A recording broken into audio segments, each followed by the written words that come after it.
আসসালামু আলাইকুম সবাইকে। আশা করি সবাই ভালো আছেন, সুস্থ আছেন। এই মুহূর্তে যারা আমাদের চ্যানেলটিতে আসছেন সবাইকে স্বাগত জানাচ্ছি আরও একবার। দেশ এবং দেশের বাইরে থেকে যারা প্রতিনিয়ত দেখছেন আমাদেরকে সবাইকে ধন্যবাদ। আজকে আপনাদের সামনে আমরা আলোচনা করব, যেটা ইতিমধ্যে আপনারা ভিডিও থাম্বনেইল বক্সে দেখতে পেরেছেন। যেহেতু নতুন বছর জানুয়ারি মাস চলতেছে, এখন অনেকের কাছে উদ্বৃত্ত টাকা রয়েছে, অনেকেই ব্যাংক বাছাই করতে অনেক ঝামেলায় পড়ছেন। তবে আজকে আমরা আলোচনার বিষয় হচ্ছে, আপনি যদি আপনার কাছে 1 লক্ষ টাকা থাকে সেক্ষেত্রে আপনি আইএফআইসি ব্যাংকে টাকা জমা রাখলে আপনি প্রতি মাসে কত টাকা পাবেন এবং 3 মাসে কত টাকা পাচ্ছেন, বিষয়টি আমরা বিস্তারিত আলোচনা করব। এছাড়া আমরা প্রতিনিয়ত বিভিন্ন ব্যাংকের আপডেট সম্পর্কে আলোচনা করে থাকি। সেক্ষেত্রে আপনারা আমাদের চ্যানেলে অবশ্যই এই ভিডিওগুলো দেখলে আপনারা বিস্তারিত জানতে পারবেন। ওকে, চলে যাচ্ছি আজকে মূল আলোচনায়। আমাদের আলোচনা শুরু করার আগে আমরা দেখব যে আপনারা যদি আইএফআইসি ব্যাংকে এফডিআর করেন সেক্ষেত্রে তারা বর্তমান রেট অনুযায়ী কত টাকা পার্সেন্টেজ দিচ্ছে আপনাদেরকে। সেই ক্ষেত্রে আমরা দেখতে পাচ্ছেন যে আইএফআইসি ব্যাংকের ভেরিফাইড ওয়েবসাইটে চলে আসছি। এখান থেকে আসার পরে দেখতে পাচ্ছেন ডিপোজিট রেট নামের একটা অপশান আছে। এখান থেকে আমরা দেখতে পাচ্ছি যে তাদের যে নতুন রেট কালেকশন করেছে বা নতুন রেট ঘোষণা করেছে, সেই নতুন রেটে দেখতে পাচ্ছি যে rate of interest on deposit with the effect from 4/12/2025। তার মানে হচ্ছে ডিসেম্বর মাসের, গত বছরই ডিসেম্বর মাসের 4 তারিখ তারা কিন্তু তাদের নতুন যে রেট আছে সেই রেটটি আপডেট করেছে। সেই অনুযায়ী বর্তমানে তাদের প্রফিট রেটস সম্পর্কে আমরা দেখব যে কত টাকা তারা প্রফিট দিচ্ছে বা পার্সেন্টেজ দিচ্ছে। এই ক্ষেত্রে দেখতে পাচ্ছেন যে টার্ম ডিপোজিট আমাদের যে আলোচনার বিষয়, স্ক্রিনটা একটু বড় করে নিচ্ছি। এক্ষেত্রে হচ্ছে দেখতে পাচ্ছেন যে টার্ম ডিপোজিট, এখানে দেখতে পাচ্ছি যে ফিক্সড ডিপোজিটের জন্য 1 মাসের জন্য তারা দিচ্ছে 9%। আর বাকি যে মাসগুলো রয়েছে, যেমন সর্বোচ্চ 3 বছর পর্যন্ত তারা আপডেট রেখেছে। তারা রেখেছে 3 মাসের জন্য 10.5%, 6 মাসের জন্য 10.5%, বাকি প্রত্যেকটি স্কিমের জন্য 10.5% করে প্রফিট রাখছে, রেট রাখছে। এবার হচ্ছে যে এই রেটগুলো থেকে কালেকশন করব যে তাদের যে বর্তমান রেট অনুযায়ী কত টাকা আপনি পাচ্ছেন। তো এই ক্ষেত্রে আমরা কি করব যে আমরা তাদের ওয়েবসাইটে দেখতে পাচ্ছি তাদের নিজস্ব একটা ক্যালকুলেটর রয়েছে, আইএফএস ব্যাংকের যে নিজস্ব ক্যালকুলেটর। এখান থেকে আমরা দেখব, তার পরবর্তীতে এখান থেকে ক্যালকুলেশনগুলো আমরা একটা সুন্দর করে এক্সেল শিটে বসাবো, সেটা আপনারা দেখতে পাচ্ছেন স্ক্রিনে। এখানে যে আমরা বর্তমানে তাদের 1 মাস, 3 মাস, 6 মাস এবং 1 বছর পর্যন্ত এই টাকাগুলো আপনারা কত টাকা করে পাবেন আমরা এখানে হিসাব করে ক্যালকুলেশন করে বসাবো। এই ক্ষেত্রে আমরা চলে যাচ্ছি তাদের ফিক্সড ডিপোজিট ক্যালকুলেটরে। এখানে কিন্তু তারা সুন্দর একটা ওয়েবসাইটের মাধ্যমে ক্যালকুলেটরটা দিয়ে রেখেছে, যার কারণে আমরা আলাদা করে ক্যালকুলেশন করছি না বা আলাদা করে কোনো ওয়েবসাইট থেকে বা মোবাইল ফোন থেকে ক্যালকুলেশনটা করছি না। তো আমরা এখানে এসে আপনারা চাইলে কিন্তু আপনারা এই ক্যালকুলেশনটি ব্যবহার করতে পারেন বা ক্যালকুলেটরটি ব্যবহার করতে পারেন। এখানে এসে আমরা আমাদের বিনিয়োগের পরিমাণ, আমাদের বিনিয়োগের যে পরিমাণটা ছিল সেটা হচ্ছে 1 লক্ষ টাকা। আমরা এখানে 1 লক্ষ টাকা দিব। আমাদের অ্যামাউন্ট হচ্ছে 1 লক্ষ টাকা, আমরা এখানে 1 লক্ষ টাকা লিখেছি। এবার হচ্ছে মেয়াদকাল, আপনি কত সময়ের জন্য টাকাগুলো রাখতে চাচ্ছেন সেখানে। আমরা এখানে দেখতে পাচ্ছি যে তাদের 3 বছর পর্যন্ত তারা কিন্তু মেয়াদ সবগুলো এখানে রেখেছে, শুধুমাত্র আপনি সিলেকশন করবেন। প্রথমে আমরা 1 মাসের জন্য যদি রাখি তাহলে আমাদেরকে যেহেতু 9% বলছে, সেক্ষেত্রে আমরা 9% হারে কত টাকা পাচ্ছি সেটা আমরা দেখব। 1 মাসের জন্য আমরা এটা সিলেক্ট করেছি। পরবর্তীতে দেখতে পাচ্ছেন যে এখানে বলেছে যে আপনার কি টিন সার্টিফিকেট আছে, মানে আপনি যখন অ্যাকাউন্ট করবেন আইএফআইসি ব্যাংকে তখন আপনি যদি টিন সার্টিফিকেট থাকে সেক্ষেত্রে এখানে 2টি অপশান আছে। একটি অপশান হচ্ছে যে আপনি যদি টিন সার্টিফিকেট থাকে সেক্ষেত্রে আপনার অ্যাকাউন্ট থেকে 10% কর্তনযোগ্য, মানে আপনার এই যেখান থেকে যে প্রফিটটা বের হবে প্রফিটের উপর 10% কাটবে। আর আপনি যদি আপনার টিন সার্টিফিকেট যদি না থাকে সেক্ষেত্রে আপনার প্রফিটের উপর থেকে 15% কাটবে, এটাই বলা হয়েছে। তো আমরা ধরে নিয়েছি যে এখানে বেশিরভাগ সংখ্যক মানুষের কাছে এই টিন সার্টিফিকেট থাকে না বা অনেকের কাছে টিন সার্টিফিকেট নেই, বিধায় আমরা এখানে না দিয়েছি। এবার হচ্ছে যে মেয়াদ পূর্তিতে টাকার পরিমাণ দেখুন, এখানে আমরা একটা ক্লিক করব। ক্লিক করার পরে দেখতে পাচ্ছেন যে এখানে আমাদের রেজাল্ট চলে আসছে। তারা বলেছে যে মেয়াদ পূর্তিতে আপনার টাকার পরিমাণ হচ্ছে 1,750,000 টাকা, মানে এটা হচ্ছে আমার টোটাল ব্যালেন্স। এবং ট্যাক্স কর্তন করার পর আপনার ট্যাক্স কাটার পরে এখানে দেখতে পাচ্ছেন যে 637 টাকা, মানে 1,637,000 টাকা।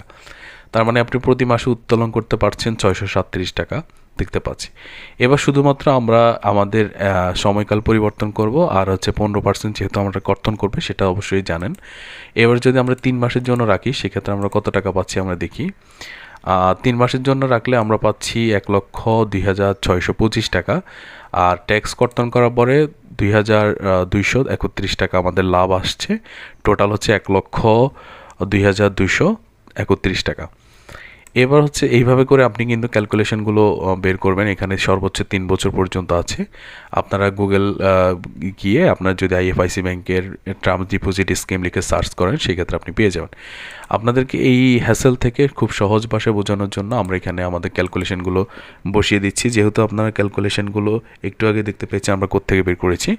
ওকে, এখানে একটু সুবিধা আপনাদেরকে বোঝার স্বার্থে আমরা শুধুমাত্র প্রফিটগুলো দেখাচ্ছি এখানে। তো এখানে দেখতে পাচ্ছেন যে আমাদের যেহেতু অ্যামাউন্ট হচ্ছে 1 লক্ষ টাকা, আমরা এখানে 1 লক্ষ টাকা দিলাম। আমাদের 1 লক্ষ টাকা আমরা যদি 1 মাসের জন্য রাখি আমাদেরকে 750 টাকা দিবে। আর উৎসেকর যেটা 15% সেটা 113 টাকা কাটা যাচ্ছে। বাকি 637 টাকা আমরা 1 লক্ষ টাকার বিপরীতে প্রফিট পাচ্ছি। 3 মাসের জন্য 2231 টাকা পাচ্ছি। 6 মাসের জন্য 4462 টাকা। 1 বছরের জন্য আমরা পাচ্ছি যে 8925 টাকা। এবার আপনাদেরকে বলি যে অনেকে হচ্ছে যে 1 বছরের জন্য এই ফিক্সড ডিপোজিটটি করেছেন, কিন্তু আপনি 3 মাস বা 6 মাসের মাথায় যে কোনো প্রয়োজনে আপনার টাকাগুলোর প্রয়োজন হয়েছে, সেক্ষেত্রে আপনি ভাঙতে পারবেন কি না এই বিষয়টি নিয়ে অনেকে কোশ্চেন করেন। আপনি অবশ্যই ভাঙতে পারবেন। আপনি চাইলে যে কোনো সময় আপনি টাকাগুলো উত্তোলন করতে পারবেন। এবার হচ্ছে যে আপনি 1 মাসের জন্য যেহেতু এফডিআরটি করেছেন, 1 মাস পরবর্তী সময় কি হবে, অনেকেই মনে করেন যে 1 মাসের জন্য যেহেতু করেছেন সেক্ষেত্রে 1 মাস পরেই কিন্তু আপনাকে টোটাল 1 লক্ষ টাকা সহ লাভসহ উত্তোলন করে ফেলতে হবে। বিষয়টা এরকম না। আপনি যদি 1 লক্ষ টাকা জমা রাখেন, আপনি শুধুমাত্র এখানে যে লাভগুলো দেখতে পাচ্ছেন এই লাভগুলো আপনি উত্তোলন করে বাকি যে 1 লক্ষ টাকা এটা জমা রাখতে পারবেন।